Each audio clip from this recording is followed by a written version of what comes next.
अस्सलाम वालेकुम नाज़रीन, आपका मेज़बान Zafar Khan Tareen advocate supreme court आपकी खिदमत में हाज़िर है और प्रोग्राम में आपको खुशामदीद कहता हूँ। आपके लिए और आपकी फैमिली के लिए दुआ गो हूँ कि आपको अल्लाह ताला कब्ज़ा ग्रुपों से और इस तरह के लोगों से हमेशा आपको बचाए। नाज़रीन, इस वक्त पाकिस्तान के अंदर जो कब्ज़ा ग्रुप हैं वो बड़े सरगर्म हैं और अगर हम इन कब्ज़ा ग्रुपों को अगर हम पीछे से देखें तो पता लगता है कि इनकी जो इमा है वो उसके अंदर जो है बड़े सियासतदान, ताकतवर किस्म के सियासतदान, सरकारी मुलाजमीन और बड़े बाअसर किस्म के लोग जो हैं वो इनकी बैकिंग के ऊपर होते हैं, जो इनको बाकायदा तौर पर बैक कर रहे होते हैं और हर जगह पे उनके लिए पैसे भी खर्च करते हैं, थानों के अंदर फ़ोन भी करते हैं और अदालतों के अंदर हत्ता के वहाँ पर केसेस वगैरह भी अगर लड़ने हो तो उनके लिए स्टेज टू लेना, और ये बड़ा उनके लिए दाएँ बाएँ हाथ का काम होता है। और आज हम इसी के ऊपर ही बात करेंगे। तो हम आपको बताएंगे कि बेसिकली जो है इस हमारे मुल्क के अंदर जो है कब्ज़ा ग्रुप जो है अगर आपकी किसी जायदाद के ऊपर कब्ज़ा कर लेते हैं, चाहे वो आपकी जायदाद कमर्शियल हो, आपकी जायदाद सकनी हो या आपकी ज़रूरी जायदाद हो, तो उसको आप किस तरीके से सेव कर सकते हैं और मुल्क का कानून जो है वो क्या कहता है। नाज़रीन, मैंने अर्ज़ किया कि जैसे कब्ज़ा ग्रुप हमारे मुल्क के अंदर बड़े सरगर्म हैं,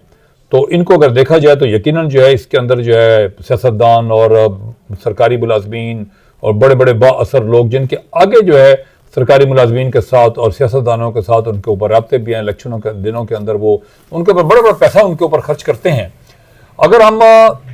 देखें तो यकीनन जो है कोई आदमी जब भी उसकी जायदाद पे कब्जा किया जाता है तो उस बेचारे को ये समझ नहीं आती को क्या करे। तो इसके लिए जो एक बड़ी लैंडमार्क किस्म की जजमेंट जो है ये 2024 के अंदर जो है पीएलडी सुप्रीम कोर्ट 2024 और पेज है इसका 1152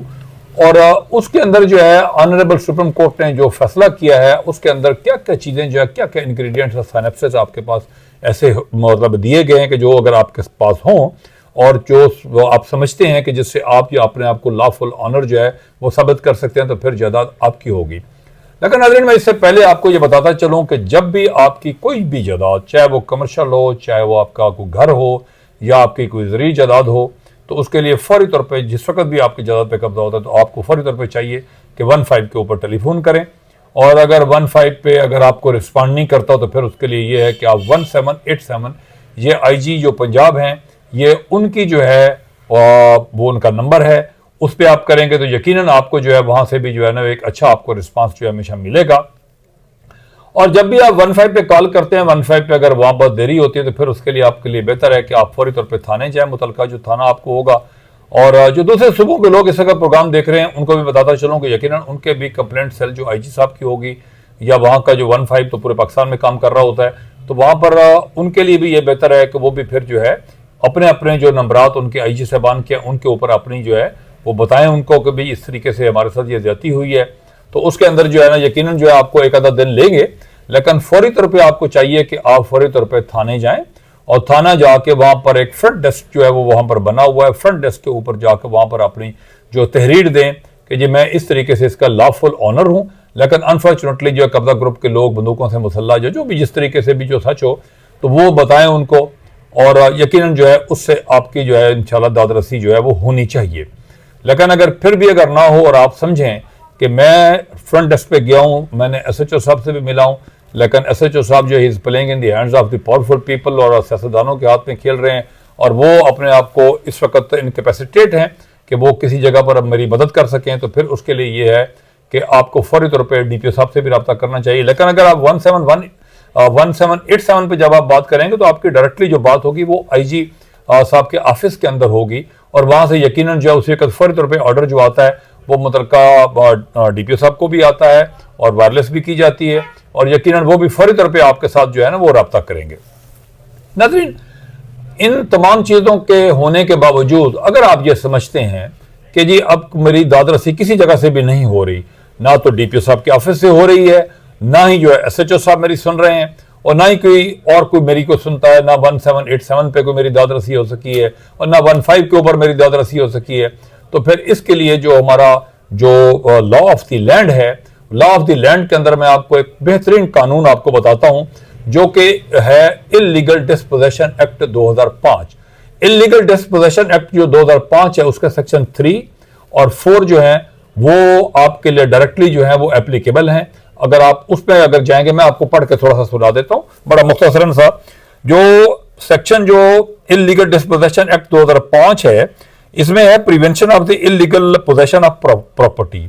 यानी कि आप प्रिवेंशन कर सकते हैं। किस तरीके से करेंगे आपके इलीगल पोजेशन ऑफ, अगर कोई करता है तो no one shall enter into और upon the property of the disposes, grab, control और occupy it with having any lawful authority to do with the intention to dispossess, grab, control or occupy the property from owner or occupier of the such property। अगर किसी का कब्जा है उससे किसी को लेना, या अगर वो मालिक है उसमें से अगर वो लेना, तो ये बेसिकली इसमें डेफिनेशन जो है वो बयान की गई है। जो अगर आप सेक्शन जो 4 है तो उसमें ये कॉग्निजेबल ऑफेंस जो है वो गिना जाता है, और उसके अंदर बड़ा वाज़ेह तौर पे है कि the offence under this clause shall be non cognizable, और जो कोर्ट है at any state the proceeding में direct the police to arrest the accused. Even अगर आप वहां पर इलीगल डिस्पोजेशन एक्ट के तहत अगर आप जाते हैं, ये केस आपका डायरेक्टली सेशन जज साहब की अदालत के अंदर चलेगा, और जो सेशन जज साहब हैं उनके ऊपर भी ये बाइंडिंग है कि वो 3 महीने के अंदर अंदर इस केस का फैसला करने के वो बिल्कुल पाबंद हैं, और इस पे वो केस आपका सुनेंगे। सुनने के बाद कि वो इन्वेस्टिगेशन के लिए जो है मुतलका एसएचओ को भी डायरेक्ट कर सकते हैं, और वो करेंगे लाजमन। वहां से एक रिपोर्ट आएगी, अगर फिर भी अगर कोई रिपोर्ट ऐसी आती है जो आपके खिलाफ जाती है लेकिन आपकी प्रॉपर्टी अपनी जगह पर है, तो यकीनन जो है फिर कोर्ट बेहतर तरीके से फैसला कर सकते हैं, क्योंकि इस पे जो लैंड ऑफ दी जो लॉ है वो बड़ा वाज़ेह है कि the opinion of the IO is not binding upon the court. उसकी जो अपनी आईओ की है वो जो भी ओपिनियन देता है वो सच नहीं सब सुनने के बाद वो उसे माने या ना माने उनकी अपनी मर्जी है, और वो ये कह सकते हैं फिर उसको थानेदार को ये कह सकते हैं कि फौरी तौर पर इनकी जो एफआईआर दी जाए, और एफआईआर दे के तो यहाँ पर जो है ना जी वो किया है, यानी जो वो आपका जो 15 पे 1787 पे आप फ्रंट डेस्क पे जो एफआईआर वहां पर नहीं होती, डीपीओ साहब के ऑफिस से नहीं होती, तो तब भी आप यानी आईजी साहब के ऑफिस में भी आपने किया, तो तब आप जो मुल्क का कानून है वहां पर आप जाते हैं, तो वहां पर आपके सेशन जज साहब वो आपको जो है ना वहां पर आपकी मदद करेंगे। और इलीगल डिस्पोजेशन एक्ट 2005 जो है उसका सेक्शन जो 3 और 4, और उसके तहत जो है वो आपकी एफआईआर भी होगी, अरेस्ट भी उसको एसएचओ को ऑर्डर दिया जाएगा, वो करेंगे, और आपका और की सजा आपको बताता चलूं कि 10 साल सजा है। अब अगर देखा जाए, जो मैंने अर्ज किया कि सुप्रीम कोर्ट का जो ऑनरेबल जो हाई कोर्ट है, जो सुप्रीम कोर्ट है, उनके फैसला जात जो है क्या है, जो मैंने अर्ज किया कि जो पीएलडी 2024 सुप्रीम कोर्ट जो पेज 1152 है, इसके अंदर जो बड़ा वाज़ेह तौर पे एक चीज जो है ना जी वो बताई गई है, और ये है कि अगर कोई इस तरह का किसी वक्त भी अगर कोई होता है, तो कोई भी अगर कोई आदमी ये कहता है जी मेरी जायदाद के ऊपर कब्जा है, फर्ज किया कि यही केस आपका इलीगल डिस्पोजेशन एक्ट का अगर ऊपर चला जाता है, सुप्रीम कोर्ट में भी फिर जा रहा है, आप केस जीते जा रहे हैं, तो उसमें सर ये होगा कि आपको ये बताना पड़ेगा कि जी ये लास्ट बिजली का बिल है, ये मेरा सुई गैस का बिल है, ये मेरा स्टाम्प है, ये जिससे आप अपने आप को मालिक शो कर सकें और आपका पता लगे कि ये आप जो है उसके अंदर जो है बाकायदा तौर पर काबिज थे, और आप उसके जो एक लॉफुल ऑनर भी हैं और कब्जा भी आपका था। फर्ज किया अगर आप लॉफुल ऑनर नहीं है, कुछ ऐसे हालात बनते हैं कि जिसमें मेरा मुआहदा किसी के साथ, फर्ज किया अगर आप मेरे साथ मुआहदा करते हैं और मेरे साथ मुआहदा है और मैं आपको मुआहदा तो हो गया है, आपको मैंने कब्जा भी दे लेकिन आपके नाम पर नहीं कर रहा, तो फिर भी आपको कब्जे में से छुड़ाया नहीं जा सकता, क्योंकि फिर आपको वो दिखाना पड़ेगा, आप स्टाम्प दिखाएंगे कि ये देखें जी ये है। फिर वो ऑनरेबल जो सुप्रीम कोर्ट है उसकी जो फोरेंसिक कराना जो है वो फिर उसमें कराई जाती है। लेकिन यहां पर मैं ये भी बताता चलूं कि इलीगल डिस्पोजेशन एक्ट के अंदर एक बहुत ही अच्छा सेक्शन और भी है, और वो है सेक्शन 7। वो सेक्शन 7 जो है जी वो ये है कि eviction and mode of recovery as an interim relief. कब्जा हो गया आपका, कब्जा होने के बाद आपके फौरी तौर पे जो इंटरिम रिलीफ है, आपको वो वापसी कब्जा वापस कराना है, सेक्शन 7 की आप दरखास्त देंगे, और वो सेक्शन 7 की दरखास्त के तहत जो है वो आपको जो है ना वापसी कोर्ट ऑर्डर करेगी पुलिस को कि इनका कब्जा जो है वापसी इनको वापसी दिलाया जाए। देखें, लॉ मुल्क के अंदर मौजूद है, इनकी इंप्लीमेंटेशन जो है वो बेसिक चीज है। अगर जब तक इंप्लीमेंटेशन ऑफ लॉ अगर मुल्क के अंदर नहीं होगी तो फिर लॉ कानूनियत होगी। लॉ कानूनियत जिस वक्त भी होगी तो यकीनन जो है फिर वो जिस तरीके से कहते हैं कि वो फिर एक मुल्क के अंदर फसादुल फिल अर्ज जो है वो उसकी कैफियत जो है वो पैदा हो जाती है। इसी तरीके से मैं आपको ये भी बताता चलूं कि ऑनरेबल सुप्रीम कोर्ट के जो फैसला जात होते हैं वो फैसला जात आर्टिकल 189 और 190 जो है वो सुप्रीम कोर्ट का फैसला जात के बारे में जो आईन पाकिस्तान है वो क्या कहता है। आपको नाज़रीन मैं ये भी बताता चलूं कि 189 जो है वो है decision of the Supreme court binding on the other courts, यानी एक तो वो